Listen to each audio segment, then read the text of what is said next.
UPI UPI आज के time में हमारी रेगुलर लाइफ का एक हिस्सा बन चुका है।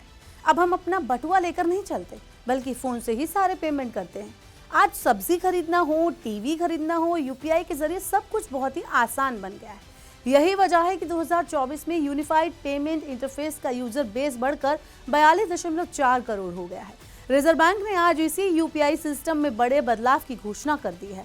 अब आप यूपीआई की मदद से ज्यादा टैक्स का भुगतान कर पाएंगे। इसके साथ ही अब आपकी जगह किसी अन्य व्यक्ति को भी पेमेंट करने की फैसिलिटी मिलेगी। आइए इस वीडियो में जानते हैं ये बदलाव क्या है और इससे आपको क्या असर पड़ेगा। Hello and welcome to Money 9, मैं हूं मीनू शर्मा। सबसे पहले बताती हूँ टैक्स से जुड़ी सुविधा क्या है।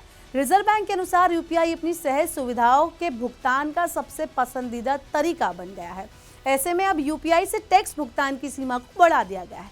अब यूपीआई से आप 5 लाख रुपए तक के टैक्स का भुगतान कर सकते हैं। अभी तक ये लिमिट 1 लाख रुपए थी। इससे पहले रिजर्व बैंक ने पूंजी बाजार, IPO, subscription, loan collection, insurance, अस्पताल, एजुकेशन आदि सहित कई श्रेणियों के लिए यूपीआई की लिमिट बढ़ाई थी।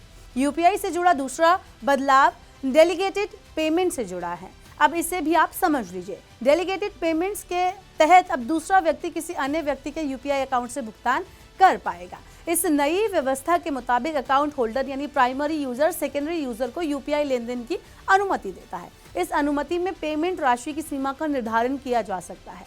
रिजर्व बैंक के गवर्नर शक्तिकांत दास के मुताबिक इसमें देश भर में डिजिटल भुगतान की पहुंच और ज्यादा बढ़ेगी और ज़्यादा आसान होगी। हालांकि अभी रिजर्व बैंक ने ये नहीं बताया है कि ये फैसिलिटी कब से चालू होने वाली है, तो इस संबंध में जल्द ही रिजर्व बैंक विस्तृत निर्देश जारी करेगा।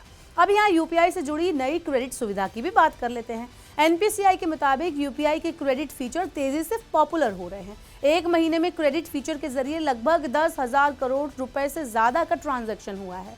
इसके अलावा यूपीआई के प्री सेक्शन क्रेडिट लाइन के जरिए हर महीने 200 करोड़ रुपए तक के कर्ज बांटे गए हैं। आपको बता दें कि नवंबर 2022 में एनपीसीआई ने यूपीआई क्रेडिट फीचर को लॉन्च किया था। इस फीचर में यूजर अपने क्रेडिट कार्ड को यूपीआई ऐप से लिंक कर सकते हैं।